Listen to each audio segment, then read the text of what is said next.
हरे कृष्ण, हर हर महादेव। आप सभी का दिन शुभ हो। आज है फाल्गुन मास का 26वां दिन। तो अब आप सभी सुनिए फाल्गुन मास महात्म्य के 26वें दिन की कथा। शौनक आदि ऋषियों ने कहा, हे सूत जी, अब हमें शिवरात्रि व्रत के उद्यापन की विधि भी बताइए, जिसका अनुष्ठान करने से साक्षात भगवान शंकर निश्चय ही प्रसन्न होते हैं। तब सूत जी महाराज ने कहा, हे ऋषियों, तुम लोग भक्ति भाव से आदर पूर्वक शिवरात्रि के उद्यापन की विधि सुनो, जिसका अनुष्ठान करने से यह व्रत अवश्य ही पूर्ण फल देने वाला होता है। लगातार 14 वर्षों तक शिवरात्रि के शुभ व्रत का पालन करना चाहिए। त्रयोदशी को एक समय भोजन करके चतुर्दशी को पूरा उपवास करना चाहिए। शिवरात्रि के दिन नित्य कर्म संपन्न करके शिवालय में जाकर विधि पूर्वक शिव जी का पूजन करें। फिर वहां यत्न पूर्वक एक दिव्य मंडल बनाएं, जो तीनों लोकों में गौरी तिलक नाम से प्रसिद्ध है। उसके बीच भाग में दिव्य लिंगतोभद्र मंडल की रचना करें, या फिर मंडप के भीतर सर्वतोभद्र मंडल का निर्माण करें। वहां प्रजापति नामक कलशों की स्थापना करनी चाहिए। वे शुभ कलश वस्त्र, फल और दक्षिणा के साथ होने चाहिए। उन सबको मंडप के पार्श्व भाग में प्रयास पूर्वक स्थापित करें। मंडप के बीच के भाग में एक सोने का और दूसरी धातु, तांबे आदि का बना हुआ कलश स्थापित करें। आप चाहें तो मिट्टी का कलश भी स्थापित कर सकते हैं। व्रती पुरुष उस कलश पर पार्वती सहित शिव जी की स्वर्णमयी अथवा मिट्टी की प्रतिमा बनाकर रखे, या आपकी जैसी सामर्थ्य उसके अनुसार आप प्रतिमा बनवा लें। बाएं भाग में पार्वती जी की और दक्षिण भाग में शिव जी की प्रतिमा स्थापित करके रात्रि में उनका पूजन करें। आलस्य छोड़कर पूजन का काम करना चाहिए। उस काम में 4 ऋत्विजों के साथ एक पवित्र आचार्य का वरण करें और उन सबकी आज्ञा लेकर भक्ति पूर्वक शिव जी की पूजा करें। रात को प्रत्येक पहर में, अर्थात पूजा के 4 पहर होते हैं, उन चारों पहरों में अलग अलग पूजा करते हुए जागरण करें। व्रती पुरुष भगवत संबंधी कीर्तन, गीत और नृत्य आदि के द्वारा सारी रात बिताएं। इस प्रकार विधिवत पूजन पूर्वक भगवान शिव को संतुष्ट करके प्रातःकाल फिर से पूजन करने के बाद सविधि होम करें। फिर यथाशक्ति प्रजापति विधान करें। फिर ब्राह्मणों को भक्ति पूर्वक भोजन कराएं और अपनी सामर्थ्य के अनुसार दान दें। इसके बाद वस्त्र, अलंकार तथा आभूषणों सहित पत्नी सहित ऋत्विजों को अलंकृत करके उन्हें विधि पूर्वक पृथक पृथक दान देना चाहिए। फिर आवश्यक सामग्रियों से युक्त बछड़े सहित गौ का आचार्य को ये कहकर विधि पूर्वक दान देना चाहिए कि इस दान से भगवान शिव मुझ पर प्रसन्न हो। फिर कलश सहित उस मूर्ति को वस्त्र के साथ वृषभ की पीठ पर रखकर सभी आभूषणों सहित उसे आचार्य को अर्पित कर देना चाहिए। इसके बाद हाथ जोड़कर मस्तक झुकाकर बड़े प्रेम से गदगद वाणी में महाप्रभु महेश्वर देव से इस प्रकार प्रार्थना करनी चाहिए। देव देव हे महादेव, हे शरणागत वत्सल, हे देवेश्वर, इस व्रत से संतुष्ट होकर आप मेरे ऊपर कृपा कीजिए। हे शिव शंकर, मैंने भक्ति भाव से इस व्रत का पालन किया है। इसमें जो कमी रह गई हो वह आपके प्रसाद से पूरी हो जाए। हे शंकर जी, मैंने अनजाने में या जानबूझकर जो जप तप पूजन आदि किया है वह आपकी कृपा से सफल हो जाए। इस तरह परमात्मा शिव को पुष्प अर्पित करके फिर नमस्कार और प्रार्थना करनी चाहिए। जिसने इस प्रकार व्रत पूरा कर लिया, उसके व्रत में कोई कमी नहीं रहती। उससे वह मनोवांछित सिद्धि प्राप्त कर लेता है, इसमें कोई संशय नहीं। अब ऋषियों ने पूछा, हे सूत जी, पूर्व काल में किसने इस उत्तम शिवरात्रि व्रत का पालन किया था, और अनजाने में भी इस व्रत का पालन करके किसने कौन सा फल प्राप्त किया था? तब सूत जी ने कहा, हे ऋषियों, तुम सब लोग सावधान होकर सुनो। मैं इस विषय में एक निषाद का प्राचीन इतिहास सुनाता हूँ, जो सभी पापों का नाश करने वाला है। बहुत पहले की बात है। किसी वन में एक भील रहता था, जिसका नाम था गुरु द्रुह। उसका परिवार बहुत बड़ा था और वह बलवान, क्रूर स्वभाव का होने के साथ ही क्रूरता पूर्वक कर्म में लीन रहा करता था। वह प्रतिदिन वन में जाकर मृगों को मारता, वहां रहकर तरह तरह की चोरियां करता। उसने बचपन से ही कभी कोई शुभ कर्म नहीं किया था। इस प्रकार वन में रहते हुए उस दुरात्मा भील का बहुत सारा समय बीत गया। फिर एक दिन बड़ी सुंदर और शुभकारक शिवरात्रि आई, किंतु वह दुरात्मा घने जंगल में निवास करने वाला था, इसलिए उस व्रत को नहीं जानता था। उसी दिन उस भील के माता पिता और पत्नी ने भूख से पीड़ित होकर उससे याचना की कि हे वनेचर, हमें खाने को दो। उनके इस प्रकार याचना करने पर वह तुरंत धनुष बाण लेकर चल दिया और हिरणों के शिकार के लिए सारे वन में घूमने लगा।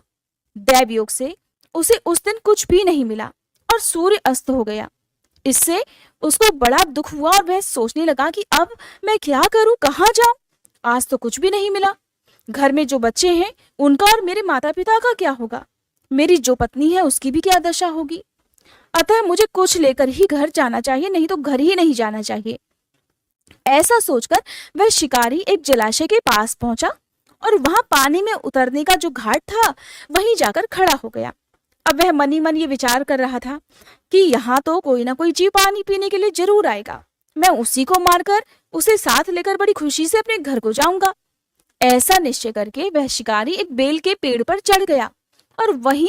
जल साथ लेकर बैठ गया। उसके मन में तो केवल यही चिंता थी कि कब कोई जीव आए और कब मैं उसे मारूं। इसी प्रतीक्षा में भूख प्यास से पीड़ित होकर वह बैठा रहा। उस रात के पहले पहर में एक प्यासी हिरनी वहां आई, जो बड़ी चकित होकर जोर जोर से चौकड़ी भर रही थी। ब्राह्मणों, उस मृगी को अर्थात हिरनी को देखकर उस व्याध को अर्थात शिकारी को बड़ा हर्ष हुआ और उसने तुरंत ही उस हिरनी को मारने के लिए अपने धनुष पर बाण चढ़ा लिया। ऐसा करते हुए उसके हाथ के धक्के से थोड़ा सा जल और बिल्वपत्र नीचे गिर पड़े। उस पेड़ के नीचे शिवलिंग था। उस जल और बिल्वपत्र से शिवजी की प्रथम पहर की पूजा उससे अनजाने में ही संपन्न हो गई। उस पूजा के महात्म्य से उस व्याध का बहुत सा पाप तुरंत ही नष्ट हो गया। वहां होने वाली खड़खड़ाहट की आवाज को सुनकर हिरनी ने भय से ऊपर की ओर देखा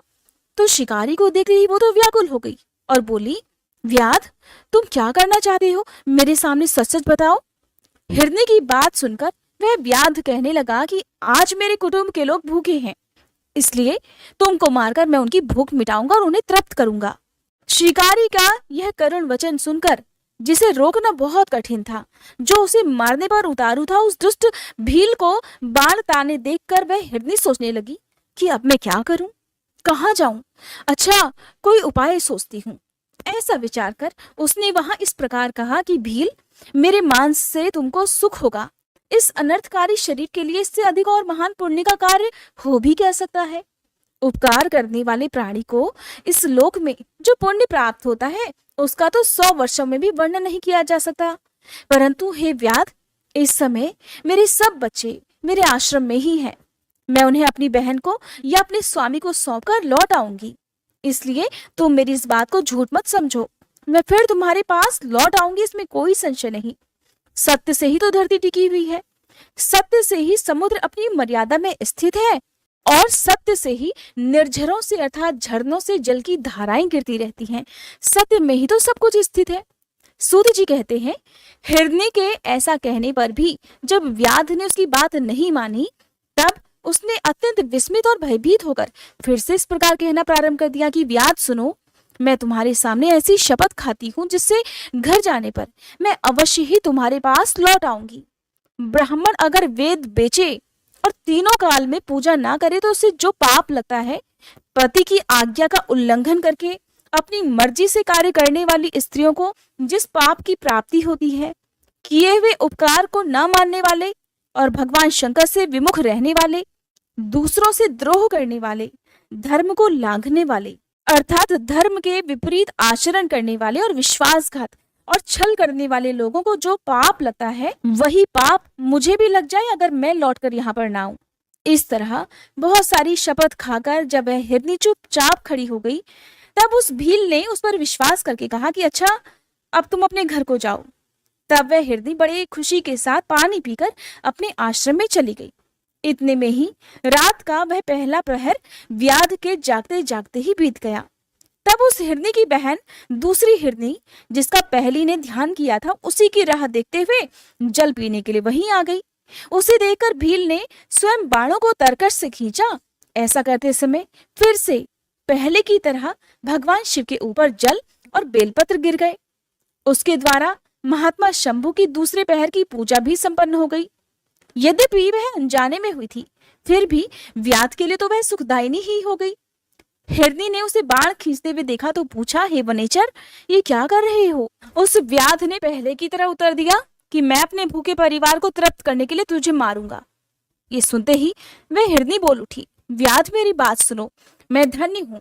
मेरा देह धारण सफल हो गया, क्योंकि इस अनिष्ट शरीर के द्वारा तुम्हारा उपकार होगा। परंतु मेरे छोटे छोटे बच्चे अभी घर में हैं, इसलिए मैं एक बार जाकर उन्हें अपने स्वामी को सौंप दूं, फिर तुम्हारे पास लौट आऊंगी। तो वह शिकारी बोला कि तुम्हारी बात पर तो मुझे विश्वास नहीं है, मैं तो तुम्हें मारूंगा और इसमें कोई भी संशय नहीं। ये सुनकर वह हिरनी भगवान विष्णु की शपथ खाकर बोली कि हे व्याध, जो कुछ भी मैं कहती हूँ उसे सुनो। अगर मैं लौटकर ना आऊं तो अपना सारा पुण्य मैं हार जाऊं, क्योंकि जो वचन देकर उससे पलट जाता है वह अपने पुण्य को हार जाता है। जो पुरुष अपनी विवाहिता पत्नी को त्याग कर दूसरी के पास जाता है, वैदिक धर्म का उल्लंघन करके कपोल कल्पित धर्म पर चलता है, भगवान विष्णु का भक्त होकर शिव जी की निंदा करता है, माता पिता की निधन तिथि को श्राद्ध आदि ना करके उसे ऐसे ही व्यर्थ बिता देता है। ऐसे लोगों को जो पाप लगता है वही मुझे भी लग जाए अगर मैं वापस लौट कर ना आऊं। सूत जी कहते हैं, उसके ऐसा कहने पर हे ऋषियों, उस व्याध ने हिरनी से कहा कि जाओ। मृगी अर्थात हिरनी जल पीकर बड़ी खुशी से अपने आश्रम को भाग गई। इतने में ही रात का दूसरा पहर भी उस भील ने जागते जागते बिता दिया। अब तीसरा पहर प्रारंभ हो जाने पर हिरनी के लौटने में बहुत विलंब हुआ जानकर चकित होकर व्याध उसकी खोज करने लगा। इतने में ही उसने जल के मार्ग में एक और हिरन को देखा। वह बहुत हष्ट पुष्ट था। उसे देखकर भील को बड़ा हर्ष हुआ और वह धनुष पर बाण रखकर उसे मार डालने के लिए तैयार हुआ। ऐसा करते समय उसके प्रयास से कुछ जल और बिल्वपत्र अचानक फिर से शिवलिंग पर गिर गए।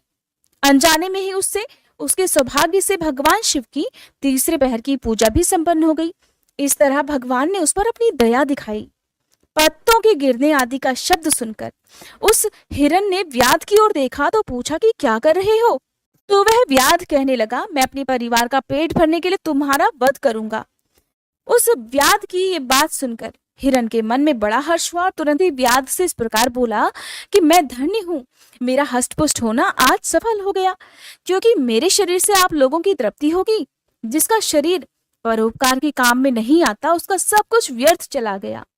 जो सामर्थ्य रहते हुए भी किसी का उपकार नहीं करता है उसकी वह सामर्थ्य व्यर्थ ही चली जाती है और फिर वह परलोक में भी नरकगामी हो जाता है। परंतु एक बार मुझे जाने दो, मैं अपने बच्चों को उनकी माता के हाथों में सौंपकर उन सभी को धीरज बंधाकर यहीं लौट आऊंगा। उसके ऐसा कहने पर वह व्याध मन ही मन बड़ा हैरान हुआ। उसका हृदय कुछ शुद्ध हो गया और उसके सारे पाप पुंज नष्ट हो चुके थे। तब उसने इस प्रकार कहा, जो जो यहाँ आए थे वे सब तुम्हारी तरह बातें बनाकर चले गए, परंतु वे वंचर अभी तक यहाँ आए ही नहीं। उन्होंने वचन दिया था, मृग तुम भी इस समय संकट में हो, इसलिए झूठ बोलकर बाकी सबकी तरह तुम भी चले जाओगे। फिर आज बताओ मेरा जीवन निर्वाह कैसे होगा, मैं अपने परिवार का पेट कैसे भरूंगा। तो वह हिरन बोला कि व्याध, मैं जो कुछ भी कहता हूँ उसे सुनो, मुझ में असत्य नहीं है। सारा चराचर ब्रह्मांड सत्य से ही टिका हुआ है। जिसकी वाणी झूठी होती है उसका पुण्य उसी क्षण नष्ट हो जाता है। फिर भी भील, तुम मेरी सच्ची प्रतिज्ञा सुनो। संध्या काल में मैथुन और शिवरात्रि के दिन भोजन करने से जो पाप लगता है, झूठी गवाही देने, दूसरों की धरोहर को हड़प लेने और पूजा पाठ न करने से किसी ब्राह्मण को जो पाप लगता है वही पाप मुझे भी लग जाए अगर मैं लौटकर वापस ना आऊं। जिसके मुख से कभी शिव जी का नाम नहीं निकलता, जो सामर्थ्य रहते हुए भी दूसरों का उपकार नहीं करता, पर्व के दिन श्रीफल तोड़ता है, अभक्ष्य भक्षण करता है और शिव जी की पूजा किए बिना और भस्म लगाए बिना भोजन कर लेता है, उन सब का पाप मुझे लग जाए अगर मैं लौटकर ना आऊं। सूत जी कहते हैं, उसकी बात सुनकर व्याध ने कहा, जाओ और शीघ्र लौट कर आ जाना। व्याध के ऐसा कहने पर वह हिरन पानी पीकर चला गया। वे सब अपने आश्रम में मिल गए। तीनों ही प्रतिज्ञाबद्ध हो गए थे, क्योंकि तीनों ने ही उस व्याध को वचन दिया था। आपस में एक दूसरे के वृतांत को भली भांति सुनकर सत्य के पाश से बंधे हुए अर्थात अपने वचन से बंधे हुए उन वंचरों ने सबने यही निश्चय किया कि उन्हें वहां अवश्य जाना चाहिए। इस निश्चय के बाद वह अपने बच्चों को आश्वासन देकर सबके सब जाने के लिए उत्सुक हो गए। उस समय जेठी मृगी ने वहां अपने स्वामी से कहा कि हे स्वामिन, आपके बिना यहाँ बालक कैसे रहेंगे। प्रभु, मैंने ही तो वहां पहले जाकर प्रतिज्ञा की थी, इसलिए केवल मुझको जाना चाहिए, आप दोनों यहीं रहिए। उसकी ये बात सुनकर छोटी हिरनी बोली, बहन, मैं तुम्हारी सेविका हूँ, इसलिए आज मैं ही व्याध के पास जाती हूँ, तुम यहीं रहो। उन दोनों की बात सुनकर हिरन बोल उठा, मैं ही वहां जाता हूँ, तुम दोनों यहाँ रहो, क्योंकि बच्चों की रक्षा तो माता ही करती है। स्वामी की ये बात सुनकर उन दोनों हिरनियों ने धर्म की दृष्टि से उसे स्वीकार ही नहीं किया। वे दोनों अपने पति से प्रेम पूर्वक बोली कि प्रभु, पति के बिना इस जीवन को धिक्कार है। तब फिर उन सब ने अपने बच्चों को सांत्वना देकर उन्हें पड़ोसियों के हाथों में सौंप दिया और स्वयं शीघ्र ही उस स्थान को प्रस्थान किया जहां वह व्याध शिरोमणि उनकी प्रतीक्षा में बैठा हुआ था। उन्हें जाते देखकर उनके वे सब नन्हे नन्हे बच्चे भी उनके पीछे पीछे चले आए। उन्होंने भी यह निश्चय कर लिया था कि इन माता पिता की जो गति होगी वही हमारी भी हो जाए। उन सबको एक साथ आया देखकर व्याध बड़ा प्रसन्न हो गया। उसने धनुष पर बाण चढ़ाया। उसी समय फिर से जल और बिल्वपत्र शिवलिंग के ऊपर गिर गए। उससे शिवलिंग की और शिवजी की चौथे पहर की शुभ पूजा भी संपन्न हो गई। उस समय व्याध का सारा पाप तत्काल भस्म हो गया। इतने में ही दोनों हिरनियां और वह हिरन बोल उठे कि हे व्याध शिरोमणि, शीघ्र ही कृपा करके हमारे शरीर को सार्थक कर दो। उनकी यह बात सुनकर व्याध को बड़ा विस्मय हुआ। शिव पूजा के प्रभाव से उसे यह दुर्लभ ज्ञान प्राप्त हो गया। उसने सोचा, ये हिरन ज्ञानहीन पशु होने पर भी धन्य है, सर्वथा आदरणीय है, क्योंकि अपने शरीर से ही परोपकार में लगे हुए हैं। मैंने इस समय मनुष्य जन्म पाकर भी किस पुरुषार्थ का साधन किया? दूसरे के शरीर को पीड़ा देकर अपने शरीर को पाला है। हर दिन अनेक प्रकार के पाप करके मैंने अपने परिवार का पालन किया है। हाय हाय, ऐसे पाप करके मेरी क्या गति होगी, या मैं किस गति को प्राप्त हो जाऊंगा? मैंने जन्म से लेकर अब तक जो भी पाप किया है उसका इस समय मुझे ध्यान हो रहा है। मेरे जीवन को धिक्कार है, धिक्कार है। इस प्रकार ज्ञान संपन्न होकर व्याध ने अपने बाण को रोक लिया और कहा, हे हिरनो, तुम जाओ, तुम्हारा जीवन धन्य है।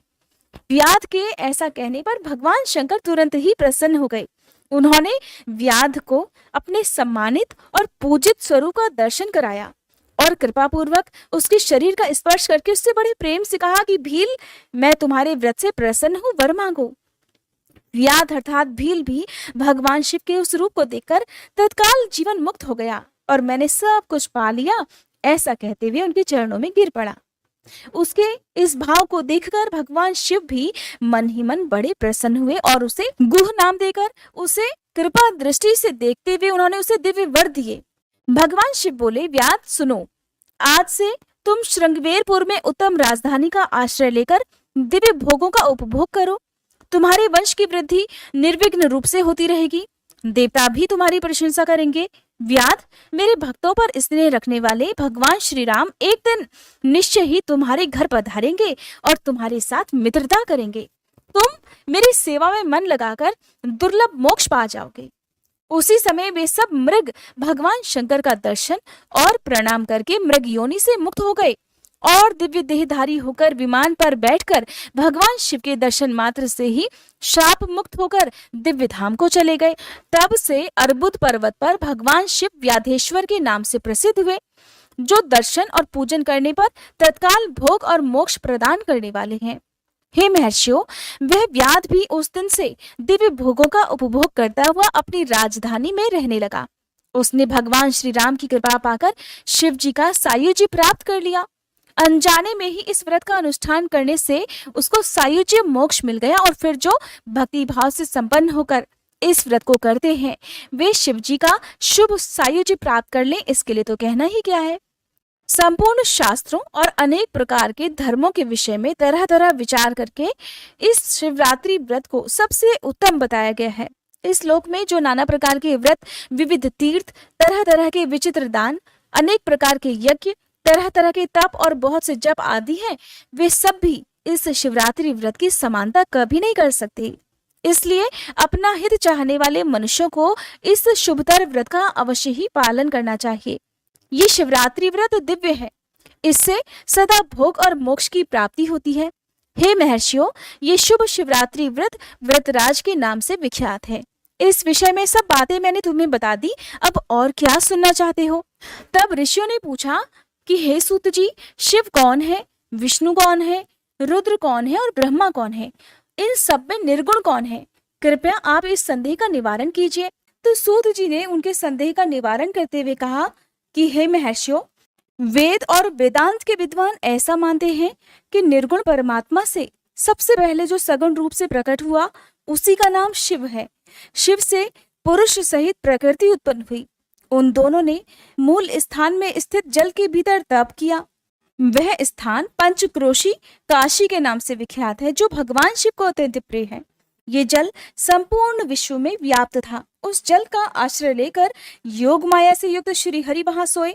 नार अर्थात जल को अयन अर्थात अपना निवास स्थान बनाने के कारण फिर वे नारायण नाम से प्रसिद्ध हो गए और प्रकृति नारायणी कहलाई। नारायण के नाभि कमल से जिनकी उत्पत्ति हुई वे ब्रह्मा जी कहलाते हैं। ब्रह्मा जी ने तपस्या करके जिनका साक्षात्कार किया उन्हें विष्णु कहा गया है। ब्रह्मा और विष्णु के विवाद को शांत करने के लिए निर्गुण शिव ने जो रूप प्रकट किया उसका नाम महादेव है। उन्होंने कहा था कि मैं शंभु ब्रह्मा जी के ललाट से प्रकट होऊंगा। इस कथन के अनुसार समस्त लोगों पर अनुग्रह करने के लिए जो ब्रह्मा जी के ललाट से प्रकट हुए उनका नाम रुद्र हुआ। इस प्रकार रूप रहित परमात्मा सबके चिंतन का विषय बनने के लिए साकार रूप में प्रकट हो गए। वे ही साक्षात भक्तवत्सल शिव हैं। तीनों गुणों से भिन्न शिव में और गुणों के धाम रुद्र में उसी तरह वास्तविक भेद नहीं है जैसे सोने और उससे बने हुए आभूषणों में कोई भेद नहीं होता। दोनों के रूप और कर्म समान हैं। दोनों समान रूप से ही भक्तों को उत्तम गति प्रदान करने वाले हैं। भयानक पराक्रमी रुद्र सर्वथा शिव रूप ही हैं। वे भक्तों के कार्य की सिद्धि के निमित्त विष्णु जी और ब्रह्मा जी की सहायता करने के लिए प्रकट हुए हैं। अन्य जो देवता जिस क्रम से प्रकट हुए हैं उसी क्रम से लय को प्राप्त होते हैं, परंतु रुद्रदेव उस तरह लीन नहीं होते। उनका साक्षात शिव में ही लय होता है। जिस तरह एक ही बीज बाहर आकर वृक्ष और फल आदि के रूप में बदलता हुआ फिर से बीज भाव को प्राप्त हो जाता है, ठीक उसी तरह शिव रूपी महेश्वर स्वयं एक से अनेक होने में हेतु हैं। ये उत्तम शिव ज्ञान तत्वतः बताया गया है। ज्ञानवान पुरुष ही इसको जानता है, दूसरा कोई नहीं जानता। ब्राह्मणों, इस प्रकार वहां पधारे हुए ऋषियों ने परस्पर निश्चय करके जो ये ज्ञान की बात बताई है इसे अपनी बुद्धि के द्वारा प्रयत्न पूर्वक धारण करना चाहिए। मुनीश्वरों, तुमने जो कुछ पूछा था वो सब मैंने तुम्हें बता दिया। इसे तुम्हें प्रयत्न पूर्वक गुप्त रखना चाहिए। बताओ अब और क्या सुनना चाहते हो। तब ऋषि बोले, हे व्यास शिष्य, आपको नमस्कार है, आप धन्य हैं, शिव भक्तों में श्रेष्ठ हैं। आपने हमें शिव तत्व संबंधी परम उत्तम ज्ञान का श्रवण कराया है। आपकी कृपा से अब हमारे मन की भ्रांति मिट गई। हम आपसे मोक्षदायक शिव तत्व का ज्ञान पाकर बहुत संतुष्ट हुए हैं। सूत जी महाराज कहने लगे, हे ब्राह्मणों, जो नास्तिक हो, श्रद्धाहीन हो और जो शठ हो, जो भगवान शिव का भक्त भी ना हो और इस विषय को सुनने की रुचि भी ना रखता हो, उसे इस तत्व ज्ञान का कभी उपदेश नहीं देना चाहिए। व्यास जी ने इतिहास, पुराणों, वेदों और शास्त्रों का बारंबार विचार करके उनका सार निकालकर मुझे इस प्रकार उपदेश किया है। इसका एक बार श्रवण करने मात्र से सारे पाप भस्म हो जाते हैं। अभक्त को भक्ति प्राप्त होती है और भक्त की भक्ति बढ़ती जाती है। दोबारा सुनने से उत्तम भक्ति प्राप्त होती है। तीसरी बार सुनने से मोक्ष प्राप्त होता है। इसलिए भोग और मोक्ष रूप फल की इच्छा रखने वाले भक्तों को इसका बारंबार श्रवण करना चाहिए। उत्तम फल को पाने के उद्देश्य से इस पुराण को 5 बार सुनना चाहिए। ऐसा करने पर मनुष्य उसे अवश्य पाता है, इसमें कोई संदेह नहीं, क्योंकि ये व्यास जी का वचन है। जिसने भी इस उत्तम पुराण को सुना है उसे कुछ भी दुर्लभ नहीं है। ये शिव विज्ञान भगवान शंकर को अत्यंत प्रिय है। यह भोग और मोक्ष देने वाला तथा शिव भक्ति को बढ़ाने वाला है। इस प्रकार मैंने शिव पुराण की ये चौथी आनंददायिनी और परम पुण्यमयी संहिता कही, जो कोटि रुद्र संहिता के नाम से विख्यात है। जो पुरुष, जो भक्त एकाग्रचित होकर भक्ति भाव से इस संहिता को सुनेगा या सुनाएगा, वह समस्त भोगों का उपभोग करके अंत में परम गति को प्राप्त कर लेगा। ऋषि बोले, हे महाज्ञानी व्यास शिष्य सूत जी, आपको नमस्कार है। आपने कोटि रुद्र नामक चौथी संहिता तो हमें सुना दी। अब उमा संहिता के अंतर्गत नाना प्रकार के उपाख्यानों से युक्त जो परमात्मा सांब सदाशिव का चरित्र है उसका वर्णन कीजिए। सूत जी महाराज कहते हैं, हे शौनक आदि ऋषियों, भगवान शंकर का मंगलमय चरित्र परम दिव्य और भोग तथा मोक्ष को देने वाला है। तुम सभी लोग प्रेम से इसका श्रवण करो। पूर्व काल में मुनिवर व्यास ने सनत कुमार के सामने ऐसे ही पवित्र प्रश्न को उपस्थित किया था और इसके उत्तर में उन्होंने भगवान शिव के उत्तम चरित्र का गान किया था। उस समय पुत्र की प्राप्ति के कारण श्री कृष्ण के हिमवान पर्वत पर जाकर महर्षि उपमन्यु से मिलने, उनकी बताई हुई पद्धति के अनुसार भगवान शिव की प्रसन्नता करने के लिए तपस्या करने, उनके तप से प्रसन्न होकर पार्वती, कार्तिकेय तथा गणेश जी सहित शिव जी के प्रकट होने और श्री कृष्ण के द्वारा उनकी स्तुति पूर्वक वरदान मांगने की कथा सुनाकर सनत कुमार जी ने इस प्रकार कहा। श्री कृष्ण का वचन सुनकर भगवान भव उनसे बोले, वासुदेव, तुमने जो कुछ मनोरथ किया है वो सब पूर्ण होगा। ऐसा कहकर त्रिशूलधारी भगवान शिव फिर बोले, हे यादवेंद्र, तुम्हें सांब नाम से प्रसिद्ध एक महापराक्रमी बलवान पुत्र प्राप्त होगा। एक समय मुनियों ने भयानक संवर्तक अर्थात प्रलयंकर सूर्य को श्राप दिया था कि तुम मनुष्य योनि में उत्पन्न होगे, इसलिए वे संवर्तक सूर्य ही तुम्हारे पुत्र होंगे। इसके सिवा जो जो वस्तु तुम्हें चाहिए वह सब तुम प्राप्त करो। सनत कुमार जी कहते हैं, इस प्रकार परमेश्वर शिव से संपूर्ण वरों को प्राप्त करके श्री कृष्ण ने अनेक प्रकार की स्तुतियों द्वारा उन्हें पूर्णतः संतुष्ट किया। फिर भक्त वत्सला गिरिराज कुमारी शिवा ने प्रसन्न होकर उन तपस्वी शिवभक्त महात्मा वासुदेव से कहा। पार्वती जी बोली, परम बुद्धिमान वसुदेव नंदन श्री कृष्ण, मैं तुमसे बहुत संतुष्ट हूँ। हे अनघ, तो मुझसे भी उन मनोवांछित वरों को ग्रहण करो जो इस भूतल पर अत्यंत दुर्लभ हैं। तब श्री कृष्ण कहने लगे, देवी, यदि आप मेरे इस सत्य तप से संतुष्ट हैं और मुझे वर दे रही हैं, तो मैं ये चाहता हूँ कि ब्राह्मणों के प्रति कभी भी मेरे मन में द्वेष न हो। मैं सदा ब्राह्मणों का पूजन करता रहूं। मेरे माता पिता सदा मुझसे संतुष्ट रहें। मैं जहां कहीं भी जाऊं, समस्त प्राणियों के प्रति मेरे हृदय में अनुकूल भाव रहे। आपके दर्शन के प्रभाव से मेरी संतति उत्तम हो। मैं सैकड़ों यज्ञ करके इंद्र आदि देवताओं को तृप्त करूं। सहस्त्रों साधु सन्यासियों और अतिथियों को सदा अपने घर पर श्रद्धा से पवित्र अन्न का भोजन कराऊं। भाई बंधुओं के साथ नित्य मेरा प्रेम बना रहे और मैं सदा संतुष्ट रहूं। सनत कुमार जी कहते हैं, श्री कृष्ण का ये वचन सुनकर संपूर्ण अभीष्टों को देने वाली सनातनी देवी पार्वती विस्मित होकर उनसे बोली, वासुदेव, ऐसा ही होगा, तुम्हारा कल्याण हो। इस प्रकार श्री कृष्ण पर उत्तम कृपा करके उन्हें उन वरों को देकर पार्वती देवी तथा परमेश्वर शिव दोनों वही अंतर्ध्यान हो गए। फिर केशी हंता श्री कृष्ण ने मुनिवर उपमन्यु को प्रणाम करके उनसे वर प्राप्ति का सारा समाचार बताया। तब उन मुनि ने कहा, जनार्दन, संसार में भगवान शिव के सिवा दूसरा कौन महादानी ईश्वर है और क्रोध के समय दूसरा कौन अत्यंत दुस्सह हो उठता है। महायशस्वी गोविंद, दान, तप, शौर्य तथा स्थिरता में शिव से बढ़कर कौन है। इसलिए तुम शंभु के दिव्य ऐश्वर्य का सदा श्रवण करते रहो। फिर उपमन्यु के द्वारा शिवजी की महिमा सुनने के बाद उन मुनीश्वर को नमस्कार करके वसुदेव नंदन केशव मन ही मन शंभु का स्मरण करते हुए द्वारकापुरी को चले गए। अब आप उमा संहिता में जिस प्रसंग को सुनने जा रहे हैं उसे बहुत ध्यानपूर्वक सुनिएगा, क्योंकि अब आप सुनने जा रहे हैं नरक में गिराने वाले पापों का संक्षिप्त परिचय। सनत कुमार जी कहते हैं, व्यास जी, जो पाप परायण जीव महानरक के अधिकारी होते हैं उनका संक्षेप से परिचय दिया जाता है। सावधान होकर सुनो। पर स्त्री को प्राप्त करने का संकल्प, पराई धन को अपहरण करने की इच्छा, चित्त के द्वारा अनिष्ट चिंतन और न करने योग्य कर्म में प्रवृत्त होने का दुराग्रह, ये 4 प्रकार के मानसिक पाप कर्म हैं। असंगत प्रलाप अर्थात बेसिर पैर की बातें, झूठ बोलना, अप्रिय बोलना और पीठ पीछे चुगली करना, ये 4 प्रकार के वाचिक अर्थात वाणी द्वारा होने वाले पाप कर्म हैं। अभक्ष्य भक्षण अर्थात न खाने वाली चीजें भी खाना, प्राणियों की हिंसा, व्यर्थ के कार्यों में लगना और दूसरों के धन को हड़प लेना, ये 4 प्रकार के शारीरिक पाप कर्म हैं। इस प्रकार ये 12 कर्म बताए गए हैं जो मन, वाणी और शरीर इन तीनों साधनों से संपन्न होते हैं।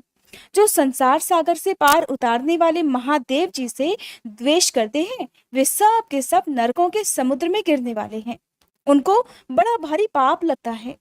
जो शिव ज्ञान का उपदेश देने वाले तपस्वी की, गुरुजनों की और पिता ताऊ आदि की निंदा करते हैं, वे उन्मत्त मनुष्य नरक समुद्र में गिरते हैं।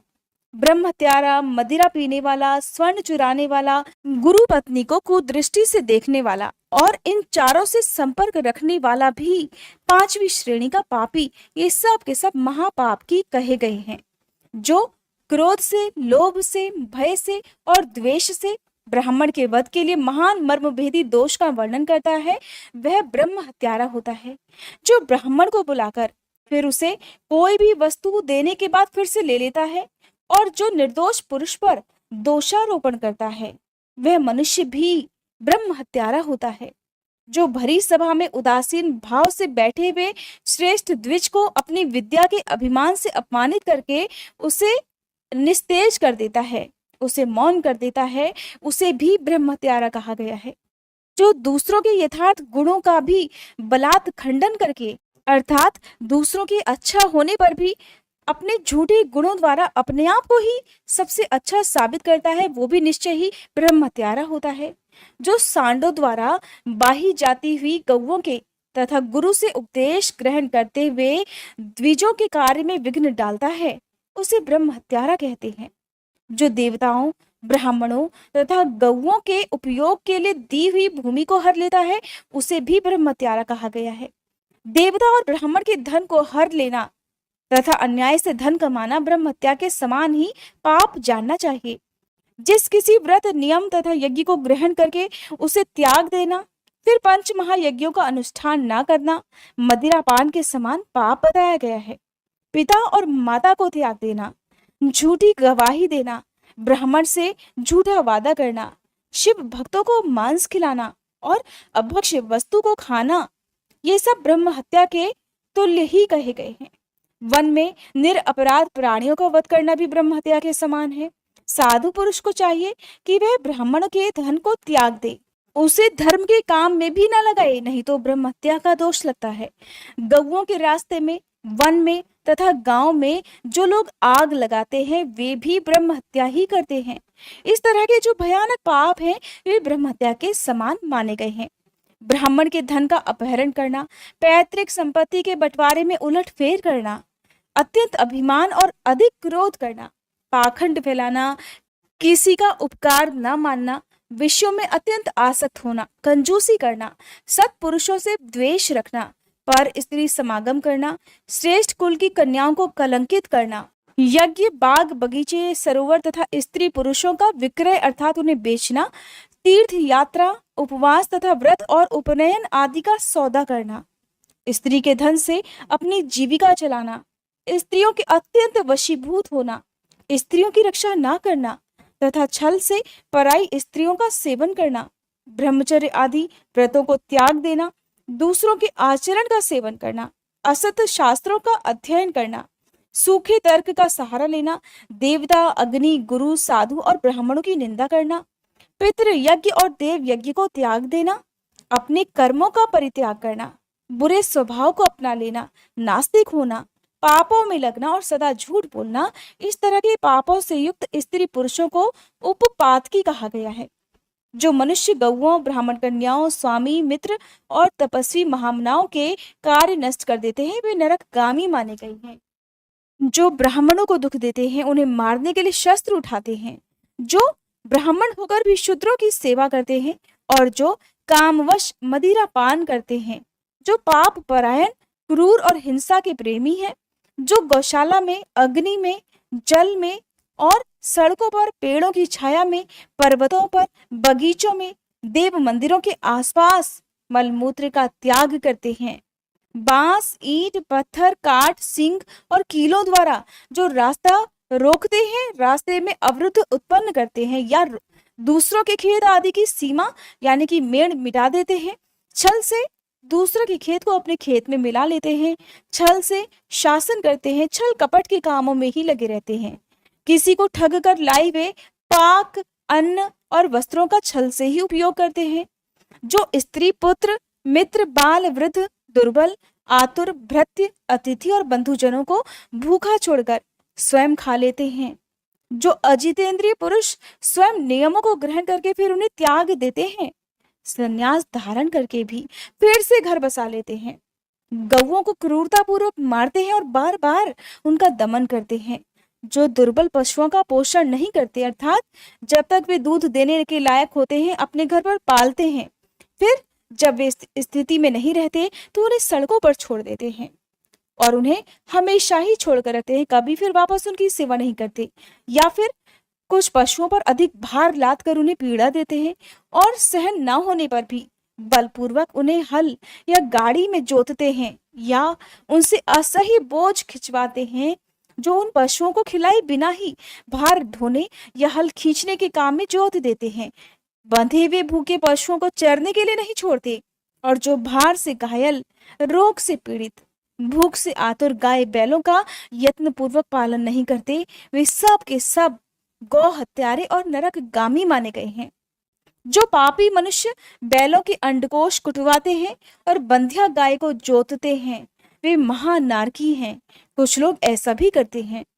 जो आशा से घर पर आए हुए भूख, प्यास और परिश्रम से कष्ट पाते हुए अन्न की इच्छा रखने वाले अतिथियों, अनाथों, स्वाधीन पुरुषों, दीन, बाल, वृद्ध, दुर्बल और रोगियों पर कृपा नहीं करते, वे मूर्ख अवश्य ही नरक के समुद्र में गिरते हैं। मनुष्य जब मरता है तब उसका कमाया हुआ धन घर में ही रह जाता है। भाई बंधु भी शमशान तक जाकर ही लौट आते हैं। केवल उसके किए हुए पाप और पुण्य ही परलोक के रास्ते पर जाने वाले उस जीव के साथ जाते हैं। जो औचित्य की सीमा को लांघकर मनमाना कर वसूल लेता है और दूसरों को दंड देने में ही रुचि रखता है, वह राजा नरक में पकाया जाता है।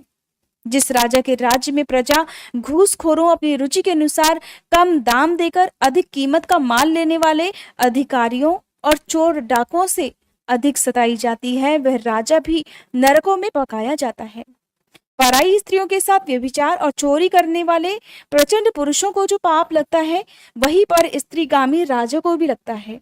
जो साधु को चोर और चोर को साधु समझता है तथा बिना विचारे ही निरपराध को प्राण दंड दे देता है, वह राजा नरक में पड़ता है। जिस किसी पराये द्रव्य को सरसों बराबर भी चुरा लेने पर मनुष्य नरक में गिरते हैं, इसमें संशय नहीं। इस तरह के पापों से युक्त मनुष्य मरने के बाद यातना भोगने के लिए नया शरीर पाता है। उसे तब तक मोक्ष की प्राप्ति नहीं हो सकती जब तक वह अपने कर्मों का सारा फल न भोग ले।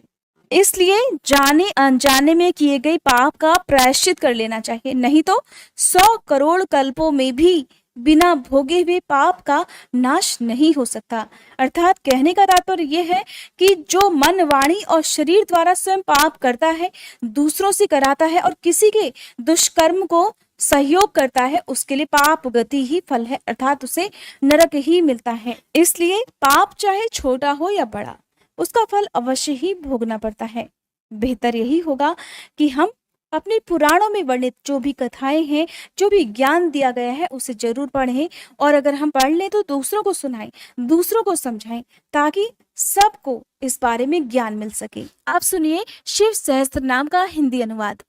आज सोमवार का दिन है और आप सौभाग्य से आज शिव सहस्त्र नाम का पाठ भी सुनेंगे। वैसे तो आप शिव सहस्त्र नाम का पाठ किसी भी प्रदोष व्रत में, शिवरात्रि के व्रत में जो कि हर महीने की चतुर्दशी तिथि को आती है, या किसी भी व्रत में जो कि भगवान शिव से संबंधित होता है, तब सुन सकते हैं। श्री सूत जी बोले कि हे मुनिवरों, सुनो, जिससे महेश्वर संतुष्ट होते हैं वह शिव सहस्त्र नाम स्तोत्र आज तुम सबको सुना रहा हूँ। भगवान विष्णु ने कहा, शिव अर्थात कल्याण स्वरूप, हर अर्थात भक्तों के पाप ताप हर लेने वाले, सुखदाता, रुद्र अर्थात दुख दूर करने वाले, पुष्कर अर्थात आकाश स्वरूप, पुष्पलोचन अर्थात पुष्प के समान खिले हुए नेत्र वाले, अर्थिगम्य अर्थात प्रार्थियों को प्राप्त होने वाले, सदाचारः अर्थात श्रेष्ठ आचरण वाले, शर्वः अर्थात संहारकारी, शंभु अर्थात कल्याण निकेतन, महेश्वर अर्थात महान ईश्वर, चंद्रापीढ़ चंद्रमा को शिरोभूषण के रूप में धारण करने वाले, चंद्रमौली सिर पर चंद्रमा का मुकुट धारण करने वाले, विश्वम सर्व स्वरूपम विश्व का भरण पोषण करने वाले श्री विष्णु के भी ईश्वर, वेदांत के सार तत्व सच्चिदानंदमय ब्रह्म की साकार मूर्ति, हाथ में कपाल धारण करने वाले, गले में नील और शेष अंगों में लोहित वर्ण वाले, ध्यान के आधार, देश काल और वस्तु की सीमा से अविभाज्य गौरी अर्थात पार्वती जी के पति, प्रमथ गणों के स्वामी, जल अग्नि वायु आकाश सूर्य चंद्रमा पृथ्वी और यजमान, इन 8 रूपों वाले, अखिल ब्रह्मांडमय विराट पुरुष, धर्म अर्थ काम और स्वर्ग की प्राप्ति कराने वाले, ज्ञान से ही अनुभव में आने के योग्य, सुस्थिर बुद्धि वाले, देवताओं के भी आराध्य, सूर्य चंद्रमा और अग्नि रूप 3 नेत्रों वाले, लोक के विपरीत स्वभाव वाले देवता, महान देवता ब्रह्मादिकों के भी पूजनीय, सब कुछ करने में समर्थ और कुशल, स्वामी, कभी विचलित न होने वाले, हे जगत स्वरूप, विकट नेत्र वाले, वाणी के अधिपति, पवित्र पुरुषों में भी सबसे श्रेष्ठ, संपूर्ण प्रमाणों में सामंजस्य स्थापित करने वाले, अपनी ध्वजा में वृषभ का चिन्ह धारण करने वाले, वृषभ या धर्म को वाहन बनाने वाले, स्वामी, पिनाक नामक धनुष धारण करने वाले, खाट के पाये की आकृति का एक आयुध धारण करने वाले अर्थात खड्वांगी, विचित्र वेशधारी, पुराण पुरुषोत्तम, महान योग से संपन्न, रक्षक, सृष्टिकर्ता, जटा के भार से युक्त, काल के भी काल, गजासुर के चर्म को वस्त्र के रूप में धारण करने वाले, सौभाग्यशाली, ओंकार स्वरूप अथवा प्रणव के वाच्यार्थ, बंधन रहित, अंतर्यामी आत्मा, सेवन करने योग्य, दुर्वासा नामक मुनि के रूप में अवतीर्ण, 3 मायामय असुरपुरों का दमन करने वाले, पाशुपत आदि दिव्य अस्त्र धारण करने वाले, कार्तिकेय जी के पिताजी, अपनी प्रकृष्ट महिमा में स्थित रहने वाले, कारण के भी कारण, आदि मध्य और अंत से रहित, कैलाश के अधिपति, कुबेर को अपना बंधु अर्थात मित्र मानने वाले, श्याम सुषमा से सुशोभित कंठ वाले, समस्त लोकों और वर्णों से श्रेष्ठ, कोमल स्वभाव वाले, समाधि अथवा चित्त वृत्तियों के निरोध से अनुभव में आने योग्य, कंठ में हलाहल विष का नील चिन्ह धारण करने वाले, धनुर्धर, परशुधारी, बड़े बड़े नेत्रों वाले, वन में व्याध या किरात के रूप में प्रकट होकर शूकर के ऊपर बाण चलाने वाले, देवताओं के स्वामी, सूर्य को भी दंड देने वाले, धर्म के आश्रय, क्षमा के उत्पत्ति स्थान, संपूर्ण ऐश्वर्य, धर्म, यश, श्री, ज्ञान तथा वैराग्य के आश्रय, भग देवता के नेत्र का भेदन करने वाले, संहार काल में भयंकर रूप धारण करने वाले, माया रूप में बंधे हुए पाशबद्ध पशुओं को तत्व ज्ञान के द्वारा मुक्त करके यथार्थ रूप से उनका पालन करने वाले, गरुड़ रूप, भक्तों से प्रेम करने वाले, शत्रुता रखने वालों को संताप देने वाले, दानी, दया निधान अथवा कृपा करने वाले, कपर्दी, जटाजूटधारी, कुशल, कामदेव का दमन करने वाले, शमशानवासी, इंद्रियातीत और सर्वव्यापी, शमशान भूमि में विश्राम करने वाले, महान ईश्वर या परमेश्वर, जगत की सृष्टि करने वाले, मृग के पालक या पशुपति, विराट ब्रह्मांड की सृष्टि करने के समय महान कर्तव्य से संपन्न, भव रोग का निवारण करने के लिए महान औषधि रूप, संसार सागर से पार उतारने वाले, स्वर्ग, पृथ्वी, पशु, वाणी, किरण, इंद्रिय और जल के स्वामी, रक्षक, तत्व ज्ञान के द्वारा ज्ञान स्वरूप से ही जानने योग्य, सबसे पुराने, न्याय रूप, उत्तम नीति वाले, विशुद्ध आत्मस्वरूप, उमा सहित, चंद्रमा पर प्रेम रखने वाले, आत्मानंद से परिपूर्ण,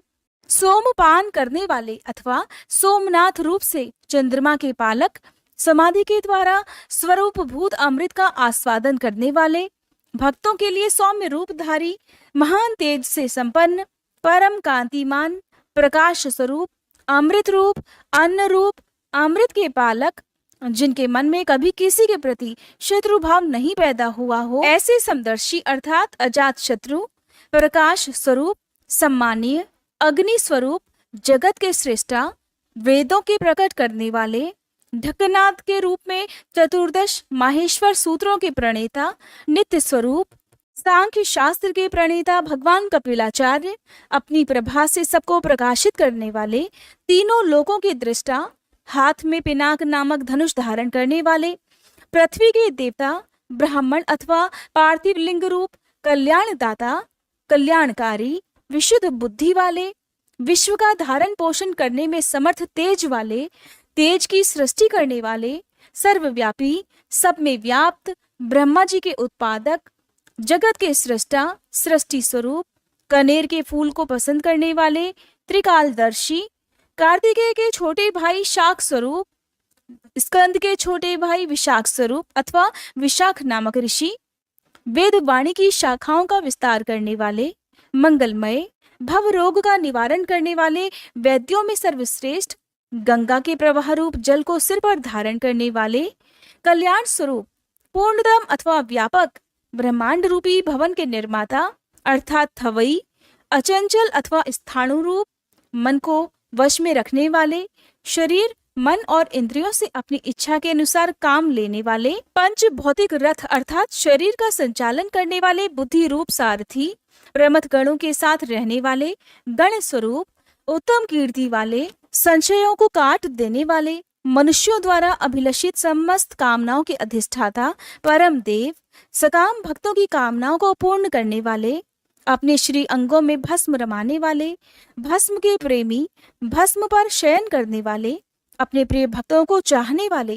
परम कमनीय प्राण वल्लभ रूप, समस्त तंत्र शास्त्रों के रचयिता, संसार चक्र को भलीभांति घुमाने वाले, सर्वत्र विद्यमान होने के कारण जिनका आत्मा कहीं से भी हटा नहीं है, ऐसे धर्म या पुण्य की राशि, निरंतर कल्याणकारी, पाप रहित, चार भुजाधारी, जिन्हें योगी जन भी बड़ी कठिनाई से अपने हृदय मंदिर में बसा पाते हैं, ऐसे परम दुर्जय, भक्तिहीन पुरुषों को कठिनता से प्राप्त होने वाले, दुर्गम अर्थात जिनके निकट पहुंचना किसी के लिए भी कठिन है, ऐसे दुर्ग अर्थात पाप ताप से रक्षा करने के लिए दुर्ग रूप अथवा दुर्जय, संपूर्ण अस्त्रों के प्रयोग की कला में कुशल, अध्यात्म योग में स्थित, सुंदर विस्तृत जगत रूप तंतु वाले, जगत रूप तंतु को बढ़ाने वाले, सुंदर अंगों वाले, लोकसार ग्राही, जगत के स्वामी, भक्त जनों की याचना के आलंबन, भस्म से शुद्धि का संपादन करने वाले, सुमेरु पर्वत के समान केंद्र रूप, तेज और बल से संपन्न, निर्मल शरीर वाला, साधन भजन से दूर रहने वाले लोगों के लिए अलभ्य, साधन भजन परायण सत्पुरुषों के लिए सुलभ, श्री राम के सेवक वानर हनुमान का रूप धारण करने वाले, अग्नि स्वरूप अथवा स्वर्णमय वीर्य वाले, पुराणों द्वारा प्रतिपादित, शत्रुओं के प्राण हर लेने वाले, परमानंद के महान सरोवर, महान आकाश रूप, सिद्धों और देवताओं द्वारा वंदित, व्याघ्र चर्म को वस्त्र के समान धारण करने वाले, सर्पों को आभूषण की तरह धारण करने वाले, त्रिकाल में भी कभी नष्ट न होने वाले महाभूत स्वरूप, सबके महान निवास स्थान, जिनकी आशा कभी विफल न हो ऐसे अमोघ संकल्प, जिनका कलेवर कभी नष्ट न हो ऐसे नित्य विग्रह, पांचजन्य नामक शंख स्वरूप, वायु स्वरूप अथवा संहारकारी, प्रकृति महतत्व अर्थात बुद्धि, अहंकार, चक्षु, श्रोत्र, घ्राण, रसना, त्वक, वाक, पाणी, पायु, पाद, उपस्थ, मन, शब्द, स्पर्श, रूप, रस, गंध, पृथ्वी, जल, तेज, वायु और आकाश, इन 24 जड़ तत्वों सहित 25वें चेतन तत्व पुरुष में व्याप्त, याचकों की इच्छा पूर्ण करने में कल्प वृक्ष रूप, कारण कार्य रूप, नित्य निरंतर चिंतन करने वाले, एकनिष्ठ श्रद्धालु, भक्त को सुगमता से प्राप्त होने वाले, उत्तम व्रतधारी, शौर्य संपन्न, ब्रह्मा और वेद के प्रादुर्भाव के स्थान, जगत रूपी रत्न के उत्पत्ति स्थान, वर्णों और आश्रमों के गुरु, ब्रह्मचारी, अंधकासुर, शत्रुओं को जीतने वाले, शत्रुओं को संताप देने वाले, सबके विश्राम स्थान, जन्म मरण के कष्ट का मूलोच्छेद करने वाले, प्रलय काल में प्रजा को छीर्ण करने वाले, ज्ञानी, पर्वतों अथवा स्थावर पदार्थों के स्वामी, नित्य सिद्ध प्रामाण रूप, कठिनता से जानने योग्य, वेदमय, सुंदर पंख वाले, गरुड़ रूप, अपने भय से वायु को प्रवाहित करने वाले, पिनाकधारी, धनुर्वेद के ज्ञाता, अनंत कल्याणमय गुणों की राशि, सद्गुणों की खान, सत्य स्वरूप, सत्यपरायण, दीनता से रहित उदार, धर्ममय विग्रह वाले, धर्म का अनुष्ठान करने वाले, असीमित दृष्टि वाले, परमानंदमय, दुष्टों को दंड देने वाले अथवा दंड स्वरूप, दुर्दांत दानवों का दमन करने वाले, दमन स्वरूप, प्रणाम करने योग्य, मायावियों को भी मोहने वाले महामायावी, संसार की सृष्टि करने में कुशल, पूर्णतया विरक्त, मन से विनयशील अथवा मन को वश में रखने वाले, तपस्या परायण, संपूर्ण भूतों के उत्पादक और रक्षक, पागलों के समान वेश धारण करने वाले, माया के पर्दे में छुपे हुए काम विजयी, भगवान विष्णु के प्रेमी, कल्याणकारी स्वभाव वाले, समर्थ, संपूर्ण लोगों की प्रजा के पालक, वेगशाली, उद्धारक, विशुद्ध बुद्धि से युक्त, सबसे श्रेष्ठ, सर्वसमर्थ, अविनाशी, समस्त लोगों की रक्षा करने वाले, अंतर्यामी आत्मा अथवा अदृश्य रूप वाले, कल्प के आदि कारण, कमल के समान नेत्र वाले, वेदों और शास्त्रों के अर्थ और तत्व को जानने वाले, नियंत्रण रहित, सबके सुनिश्चित आश्रय स्थान, चंद्रमा रूप से आह्लादकारी, सबकी उत्पत्ति के हेतुभूत सूर्य, शनिश्चर रूप, केतु नामक ग्रह स्वरूप, सुंदर शरीर वाले, मूंगे की सी लाल कांति वाले, भक्ति के द्वारा भक्त के वश में होने वाले परमात्मा, मृग रूपधारी, यज्ञ पर बाण चलाने वाले, पाप रहित, कैलाश आदि पर्वत स्वरूप, कैलाश और मंदर आदि पर्वतों पर निवास करने वाले,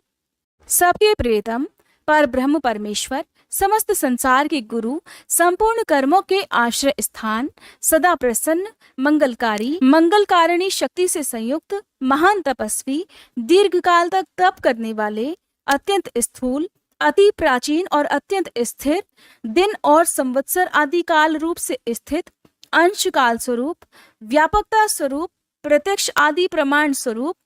उत्कृष्ट तपस्या स्वरूप, संवत्सर आदि काल विभाग के उत्पादक, वेद आदि मंत्रों से प्रतीत अर्थात प्रत्यक्ष होने योग्य, सबके साक्षी, अजन्मा, सबके शासक, सिद्धियों के आश्रय, श्रेष्ठ वीर वाले,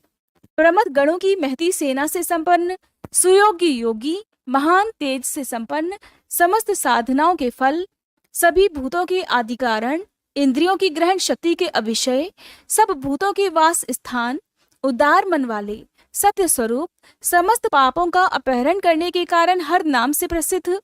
उत्तम कीर्ति से सुशोभित होने वाले, विभूति स्वरूपा उमा से संपन्न, वेद रूप अंगों वाले, वेदों का विचार करने वाले मननशील मुनि, एक रस प्रकाश स्वरूप, ज्ञानियों द्वारा भोगने योग्य अमृत स्वरूप, पुरुष रूप से उपभोग करने वाले, भगवान विश्वनाथ, अजितेंद्रिय पुरुषों द्वारा जिनकी आराधना अत्यंत कठिन है, ऐसे सनातन अमृत स्वरूप, शांतिमय, हाथ में बाण धारण करने वाले प्रतापी वीर, कमंडलु धारण करने वाले, पिनाकधारी, मन और वाणी के अविषय, इंद्रियातीत और महामायावी, सबके वास स्थान, चारों पुरुषार्थों की सिद्धि के एकमात्र मार्ग, प्रलय के समय सबको काल से संयुक्त करने वाले, गंभीर शब्द करने वाले अथवा अनाहत नाद रूप, महान उत्साह और बल से संपन्न, श्रेष्ठ बुद्धि वाले, अनंत पराक्रमी, भूत गणों के साथ विचरने वाले, त्रिपुर संहारक, रात्रि में विचरण करने वाले, प्रेतों के साथ भ्रमण करने वाले, अनंत शक्ति और श्रेष्ठ कांति से संपन्न, अनिर्वचनीय स्वरूप वाले, ऐश्वर्यवान, सबके लिए अविचार्य मनोगति वाले, बहु के अथवा सर्वज्ञ, बड़ी से बड़ी माया भी जिन पर प्रभाव नहीं डाल सकती, ऐसे मन को वश में रखने वाले, ध्रुव अर्थात नित्य कारण और अध्रुव अर्थात अनित्य कार्य रूप, ओज अर्थात प्राण और बल, तेज अर्थात शौर्य आदि गुण तथा ज्ञान की दीप्ति को धारण करने वाले, सबके उत्पादक, सबके शासक, नृत्य के प्रेमी, प्रतिदिन तांडव नृत्य करने वाले,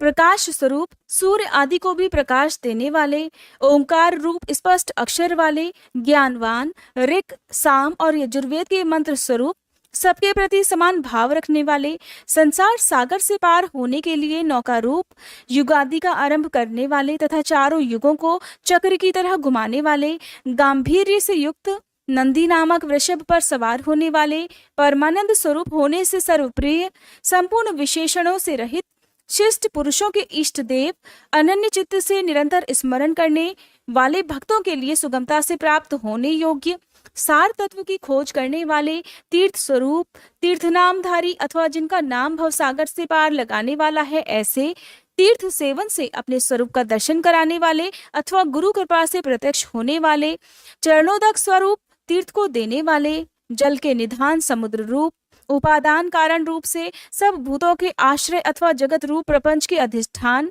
जिनको जीतना कठिन है, ऐसे विजय के अवसर को समझने वाले, अपनी महिमा में स्थित प्रमाणों के ज्ञाता, स्वर्णमय कवच धारण करने वाले श्री हरि स्वरूप, संसार बंधन से सदा के लिए छुड़ा देने वाले देव समुदाय रूप, संपूर्ण विद्याओं के स्वामी, बिंदु रूप प्रणव के आश्रय, बालक का रूप धारण करने वाले, बल से उन्मत्त न होने वाले, विकार रहित, दुर्बोध स्वरूप या अगम्य, माया से अपने यथार्थ स्वरूप को छिपाए रखने वाले, संसार की उत्पत्ति के सबसे बड़े साधन, जगत के उपादान और निमित्त के कारण, सबके रचयिता, संपूर्ण बंधनों से छुड़ाने वाले, निश्चयात्मक ज्ञान स्वरूप, संपूर्ण जगत की व्यवस्था करने वाले, ध्रुवादि भक्तों को अविचल स्थिति प्रदान करने वाले, हिरण्य गर्भ रूप से जगत के आदि में प्रकट होने वाले, श्रेष्ठ वस्तु प्रदान करने वाले अथवा जिज्ञासुओं को गुरु की प्राप्ति कराने वाले, सुंदर स्वरूप वाले, भेद रहित, सत स्वरूप, आत्मा में प्रतिष्ठित, वीर शिरोमणि, वीरभद्र नामक गणाध्यक्ष, वीरासन से बैठने वाले, अखिल ब्रह्मांड स्वरूप, वीरों में श्रेष्ठ, विद्वान, विज्ञान आनंद स्वरूप, मस्तक पर गंगा जी को धारण करने वाले, नदीधर, आज्ञा का पालन करने वाले, त्रिशूलधारी, तेजोमय किरणों से व्याप्त, भगवती शिवा के आश्रय, वालखिल्य ऋषि रूप, महान धनुर्धर, सूर्य रूप, लौकिक विषयों की चर्चा न सुनने वाले, आकाशचारी, परम सुंदर, सबके लिए सुंदर आश्रय रूप, ब्राह्मणों के परम हितैषी, अमृत कलश के रक्षक,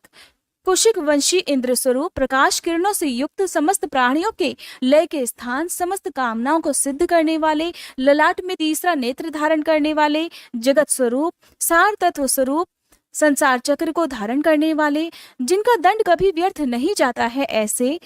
उदासीन, सुवर्ण अथवा तेज स्वरूप, ब्रह्म तेज से संपन्न, मोक्ष रूप, उत्कृष्ट अर्थ की प्राप्ति कराने वाले, महामायावी, कल्याणप्रद, व्याघ्र के समान भयानक नेत्रों वाले, दीप्त रूप, ब्रह्म स्वरूप, सर्वलोक में बंधु के समान सुखद, वाणी के अधिपति, दिन के स्वामी सूर्य रूप, समस्त रसों का शोषण करने वाले, विविध प्रकार से प्रकाश फैलाने वाले, स्वामी कार्तिकेय रूप, सब पर शासन करने वाले सूर्य कुमार यम, अष्टांग योग स्वरूप तथा ऊर्ध्वलोक में फैली हुई कीर्ति से युक्त, भक्त जनों पर प्रेम रखने वाले, दूसरों पर विजय पाने वाले, कैलाश के स्वामी, कमनी अथवा कांतिमान, समस्त जगत को उत्पन्न करने वाले, सूर्य रूप नेत्र वाले, विद्वानों में सर्वश्रेष्ठ, परम विद्वान, सभी प्रकार के भय से रहित, जगत का भरण पोषण करने वाले, जिन्हें कोई रोक नहीं सकता, ऐसे सत्य स्वरूप, सुनिश्चित रूप से कल्याणकारी, जिनके नाम, गुण, महिमा और स्वरूप के श्रवण तथा कीर्तन परम पावन है, ऐसे सर्वव्यापी होने के कारण दूर की बात भी सुन लेने वाले, भक्त जनों के सभी अपराधों को कृपापूर्वक सह लेने वाले, ध्यान करने योग्य, चिंतन करने मात्र से बुरे स्वप्न का नाश करने वाले, संसार सागर से पार उतारने वाले, पापों का नाश करने वाले, जानने के योग्य, जिनके वेग को सहन करना दूसरों के लिए अत्यंत कठिन है, ऐसे संसार बंधन से रहित अथवा अजन्मा, जिनका कोई आदि नहीं है, ऐसे सबके कारण स्वरूप, भूरलोक और भुवरलोक की शोभा, मुकुटधारी, देवताओं के स्वामी, जगत के रक्षक, संसार की सृष्टि करने वाले, श्रेष्ठ वीर, सुंदर बाजूबंद धारण करने वाले, प्राणी मात्र को जन्म देने वाले, जन्म लेने वालों के जन्म के मूल कारण, सदा नीति परायण, सबके स्वामी, मन और इंद्रियों को अत्यंत वश में रखने वाले अथवा वशिष्ठ ऋषि रूप, दृष्टा अथवा कश्यप मुनि रूप, प्रकाशमान अथवा सूर्य रूप, दुष्टों को भय देने वाले, अतिशय भयदायक, पराक्रम से युक्त, ओंकार स्वरूप, सत्पुरुषों के मार्ग पर चलने वाले, अन्नमय आदि पांचों कोशों को अपने भीतर धारण करने के कारण महाकोश रूप, अपरिमित ऐश्वर्य वाले अथवा कुबेर को भी धन देने के कारण महाधनवान, जन्म रूपी कार्य के अध्यक्ष ब्रह्मा, सर्वोत्कृष्ट देवता, समस्त शास्त्रों के पारंगत विद्वान, यथार्थ तत्व रूप, यथार्थ तत्व को पूर्णतया जानने वाले, अद्वितीय आत्म रूप, सर्वत्र व्यापक, संपूर्ण जगत को उत्तम गुणों से विभूषित करने वाले, मंत्र दृष्टा, ब्रह्मवेता, ऐश्वर्य, जन्म, मृत्यु और जरा से अतीत, पंच महायज्ञों की उत्पत्ति के हेतु विश्वनाथ, निर्मल अभ्युदय की प्राप्ति कराने वाले, धर्म रूप, स्वयंभू, आदि अंत से रहित, भक्तों के प्रति वात्सल स्नेह से युक्त, भक्त जनों के आश्रय, गायत्री मंत्र के प्रेमी, ऊंचे शरीर वाले, संपूर्ण जगत के आवास स्थान, सूर्य रूप, बालक रूप, कैलाश पर्वत पर रमण करने वाले, देवेश्वरों के भी ईश्वर, प्रमथ गणों की सुंदर सेना से युक्त तथा देव शत्रुओं का संहार करने वाले, अमोघ संकल्प वाले महर्षि कश्यप रूप, भूतल को आह्लाद प्रदान करने वाले चंद्रमा रूप, चिंता रहित अपने ही प्रकाश से प्रकाशित होने वाले सूक्ष्म ज्योति स्वरूप, अपने स्वरूप भूत ज्ञान की प्रभा से प्रकाशित, चंचलता से रहित, पिंगल वर्ण वाले, कपिल वर्ण की दाढ़ी मूछ रखने वाले दुर्वासा मुनि के रूप में अवतीर्ण, ललाट में तृतीय नेत्र धारण करने वाले, भाल नेत्र, त्रेतनुः, तीन लोक या तीनों वेद जिनके स्वरूप हैं ऐसे, ज्ञानप्रद और श्रेष्ठ नीति वाले, जगत के उत्पादक, संहारकारी, अदिति नंदन भग और विवस्वान, योग विद्या में पारंगत, स्वर्ग लोक के स्वामी, कल्याणकारी गुण और नाम वाले, पाप नाशक, पुण्यजनक दर्शन वाले अथवा पुण्य से ही जिनका दर्शन होता है ऐसे, उत्तम कीर्ति वाले, उद्योगशील, श्रेष्ठ योगी, सद सत्वरूप, नक्षत्र की माला से अलंकृत आकाश रूप, स्वर्ग के स्वामी, स्वाधिष्ठान चक्र के आश्रय, नित्य शुद्ध और पाप नाशक, मणिपुर नामक चक्र स्वरूप, आकाशचारी, हृदय कमल में स्थित, इंद्र रूप, शांत स्वरूप, हरिहर, हलाहल विष की गर्मी से उष्णता युक्त, समस्त ब्रह्मांड रूपी ग्रह के स्वामी, सच्चिदानंद स्वरूप, सामर्थ्यशाली,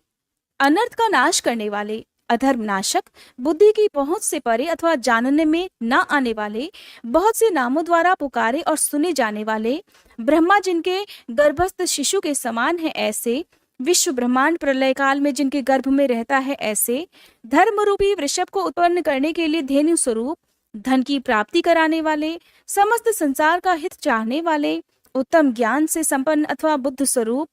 कार्तिकेय रूप, कल्याणदाता, सुवर्ण के समान गौरवर्ण वाले तथा तेजस्वी, नाना प्रकार के भूतों के साथ क्रीड़ा करने वाले, नाद स्वरूप, आसक्ति शून्य, नेत्रों में दृष्टा रूप से विद्यमान, संपूर्ण जगत के प्रति मैत्री भावना रखने वाले मुनि स्वरूप, धन के स्वामी कुबेर, ज्योति स्वरूप ब्रह्म, सुवर्ण और रत्नों के तेज से प्रकाशित अथवा वसुधा स्वरूप,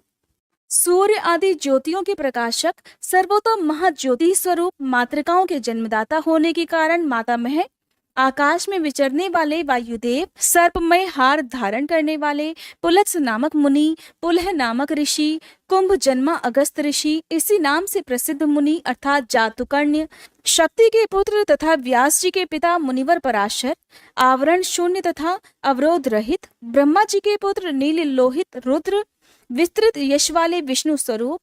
स्वयंभू ब्रह्मा, अकुंठित गति वाले, अत्रि नामक ऋषि अथवा त्रिगुणातीत, ज्ञान स्वरूप महायशस्वी, विश्व विख्यात वीरों में अग्रगण्य, शूरवीर, प्रलय के समय अत्यंत क्रोध करने वाले, सच्चे पराक्रमी, सर्पों के आभूषण से श्रृंगार करने वाले, व्यालाकल्प, महाकल्प संज्ञक, काल स्वरूप वाले, शरणागतों की इच्छा पूर्ण करने के लिए कल्प वृक्ष के समान, कलाधरः अर्थात चंद्र कलाधारी, अलंकार धारण करने या कराने वाले, विचलित न होने वाले, प्रकाशमान, पराक्रम में बढ़े चढ़े,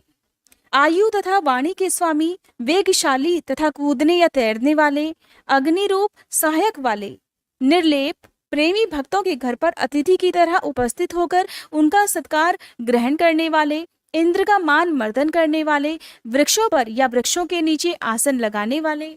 यश रूपी धन से संपन्न, अग्नि स्वरूप, सूर्य रूप से प्रचंड ताप देने वाले, प्रलय काल में विश्व ब्रह्मांड को अपना ग्रास बना लेने वाले, जपने योग्य नाम वाले, बुढ़ापा आदि दोषों का निवारण करने वाले, लोहित वर्ण वाले अग्नि रूप, विशाल अश्व वाले, आकाश की उत्पत्ति के स्थान, सुंदर शरीर वाले, अज्ञान अंधकार नाशक, तपने वाले ग्रीष्म रूप, बादलों से उपलक्षित वर्षा रूप, सुंदर नेत्रों वाले, त्रिपुर रूप, शत्रु नगरी पर विजय पाने वाले, सुखदायक वायु को प्रकट करने वाले, शरद काल रूप,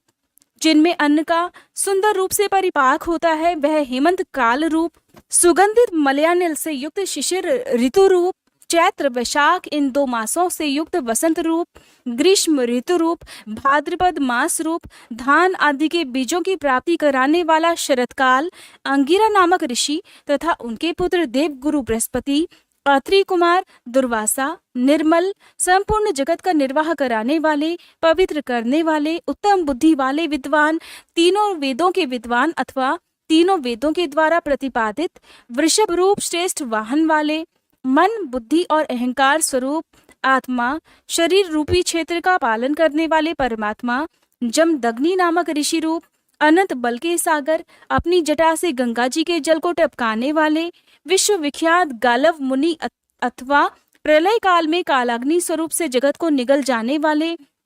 सौम्य रूप वाले, सर्वश्रेष्ठ श्रेष्ठ यज्ञ रूप, कल्याण प्रदाता, शिलामय लिंग रूप, आकाश कुंद चंद्रमा के समान गौर कांति वाले, दानव शत्रुओं का दमन करने वाले, सुंदर निशाकर रूप, निष्कंटक, शरणागत जनों के शोक शल्य को निकालकर स्वयं धारण करने वाले, चारों वेदों के द्वारा जानने योग्य, चारों पुरुषार्थों की प्राप्ति कराने वाले, चतुर और चतुर पुरुषों के प्रिय, वेद स्वरूप, अक्षर समामनाय, शिव सूत्र रूप, तीर्थों के देवता और शिवालय रूप, अनेक रूप वाले, विराट रूपधारी, चर और अचर संपूर्ण रूप वाले, न्यायकर्ता तथा न्यायशील, न्याय युक्त आचरण से प्राप्त होने वाले, निर्मल, सहस्त्रों सिर वाले, देवताओं के स्वामी, विपक्षी योद्धाओं के संपूर्ण शस्त्रों को नष्ट कर देने वाले, मुड़े हुए सिर वाले सन्यासी, विविध रूप वाले, विक्रमशील, दंडधारी, मन और इंद्रियों का दमन करने वाले,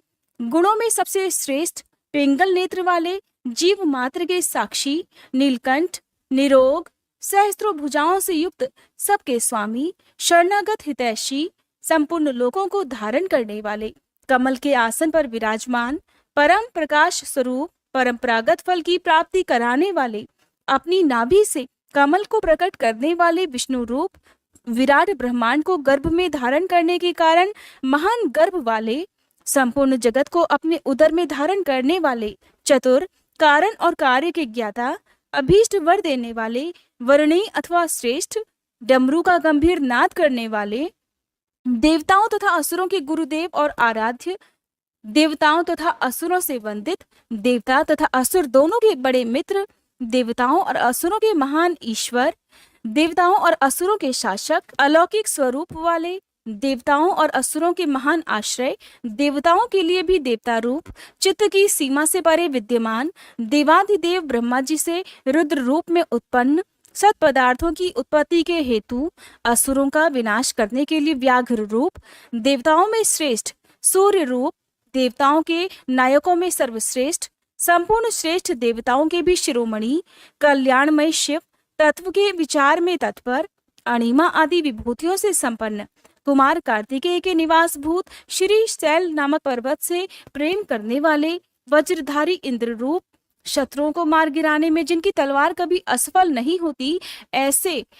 शरभ रूप से नरसिंह को धाराशायी करने वाले, भगवती उमा के प्रेम की परीक्षा लेने के लिए ब्रह्मचारी रूप से प्रकट, समस्त लोकों में विचरने वाले, धर्म का आचरण करने वाले, धन के अधिपति कुबेर अर्थात धनाधिपः, नंदी नामक गण, इसी नाम से प्रसिद्ध वृषभ, अंतरहित, दिगंबर रहने का व्रत धारण करने वाले, नित्य शुद्ध, लिंग देह के दृष्टा, देवताओं के अधिपति, योगेश्वर, युग के निर्वाहक, आत्म विचार रूप धर्म में स्थित अथवा स्वधर्म परायण, स्वर्गलोक में स्थित, स्वर्गलोक में जिनके यश का गान किया जाता है, ऐसे 7 प्रकार के स्वरों से युक्त ध्वनि वाले, बाणासुर के स्वामी अथवा बाणलिंग नर्मदेश्वर में अधिदेवता रूप से स्थित, बीज के उत्पादक, धर्म के पालक और उत्पादक, मायामय रूपधारी, लोभ रहित, सबके प्रयोजन को जानने वाले, कल्याण निकेतन शिव, संपूर्ण प्राणियों के परमेश्वर,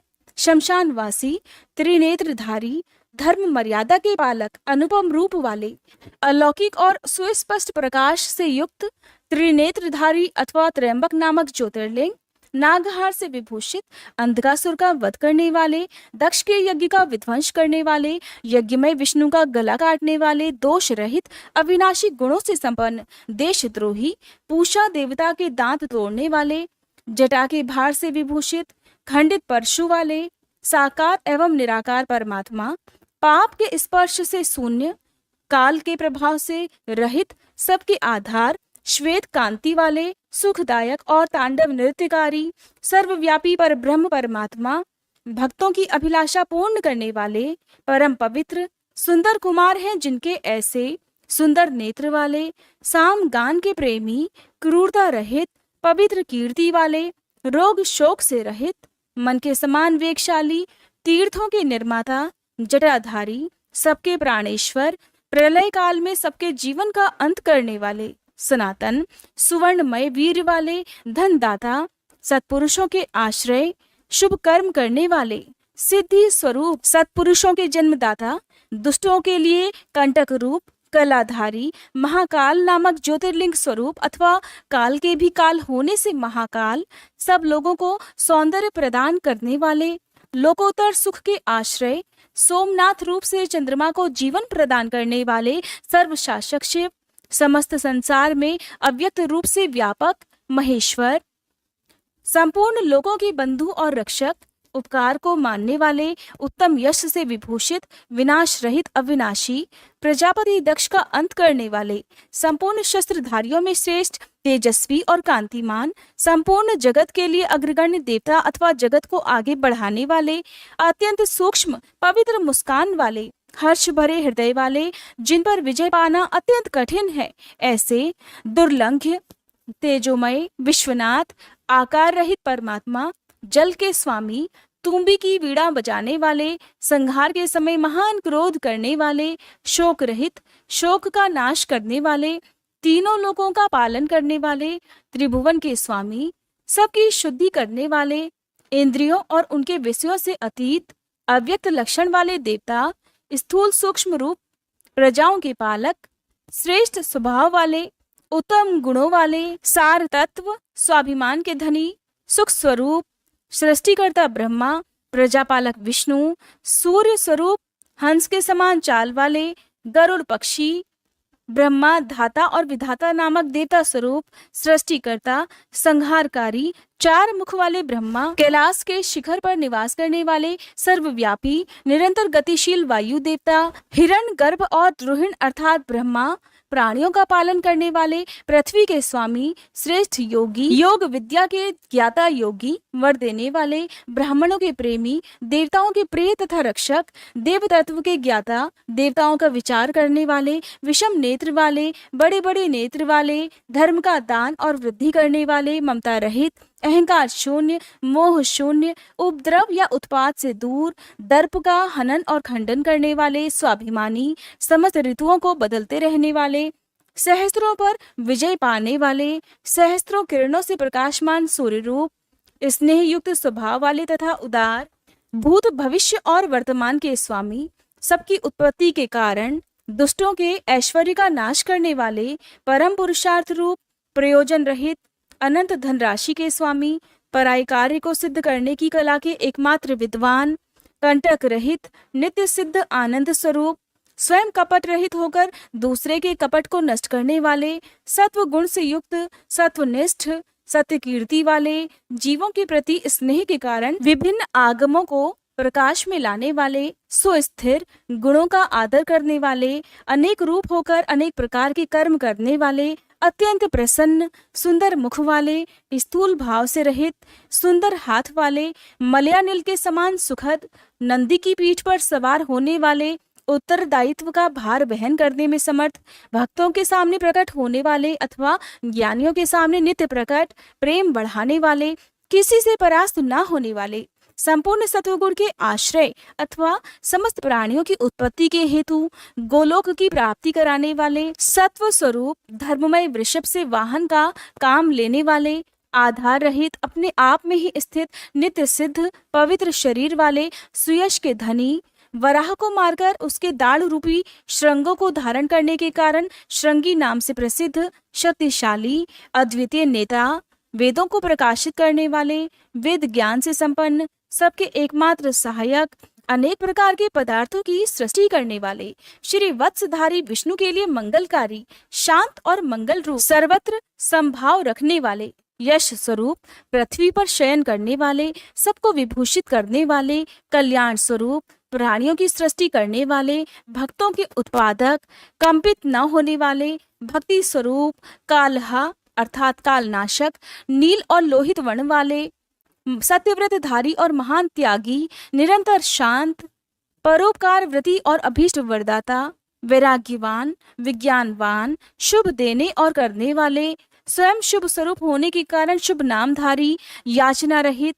निर्गुण, दृष्टा और कर्तव्य रहित, सुवर्ण के समान कांतिवान, स्वभावतः कल्याणकारी, उदासीन, शत्रुनाशक, विघ्नों का निवारण करने वाले,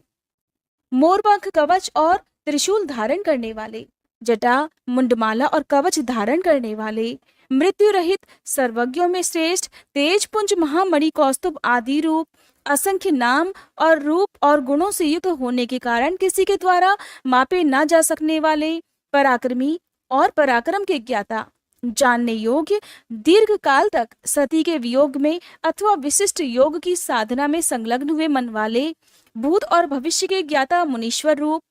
सर्वोत्तम और दुर्जय, जिनका दर्शन मनोहर और प्रिय लगता है ऐसे, देवताओं के ईश्वर, आश्रयदाता, सर्वस्वरूप, प्रणव रूप तथा सत्पुरुषों के आश्रय, काल, जिनका सहायक है ऐसे, काल के भी काल, वासुकी नाग को अपने हाथ में कंगन के समान धारण करने वाले, महाधनुर्धर, पृथ्वी पालक, कलंक शून्य, बंधन रहित, आकाश में मणि के समान प्रकाशमान और भक्तों को भवसागर से तारने के लिए नौका रूप सूर्य, कृत कृत्य, सिद्धिदाता और सिद्धि के सहायक, सब ओर से माया द्वारा आवृत, स्तुति के योग्य, चौड़ी छाती वाले, बड़ी बाहों वाले, सबकी उत्पत्ति के स्थान, निर्भय, नर नारायण के प्रेमी अथवा प्रियतम, दोष संपर्क से रहित तथा जगत प्रपंच से अतीत स्वरूप वाले, विशिष्ट अंग वाले, प्राणियों के प्राकट्य में हेतु, यज्ञादि कर्मों में होने वाले, अंग वैगुण्य का नाश करने वाले, स्तुति के योग्य,